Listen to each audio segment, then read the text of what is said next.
X minus sine x limit apply பண்ணோம்னா எக்ஸுக்கு 0 sign 0 0 அப்போ 0/0 வருது.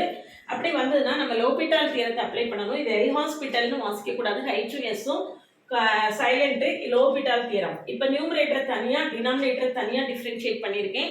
திரும்பியும் நான் லிமிட் அப்ளை பண்ணுறேன். cos 0 1 அப்போ 1 - 1 0/0 வந்துடும். அப்போ இதுலேயும் 0/0 வரதுனால இன்னொரு தடவை டிஃப்ரென்ஷியேட் பண்ணுறேன். cos xக்கு டிஃபரன்ஷியேஷன் -ns இங்க ஒரு மைனஸ் இருக்கு பிளஸ் ஆயிரும். sin x/6x திரும்பியும் நம்மளுக்கு 0/0 வருது. again நம்ம லோபிட்டால் தியரத்தை அப்ளை பண்ணும்போது cos x/6 னு வருது. cos 0 1 அப்ப 1/6 இதுதான் நம்மளுடைய ஆன்சர்.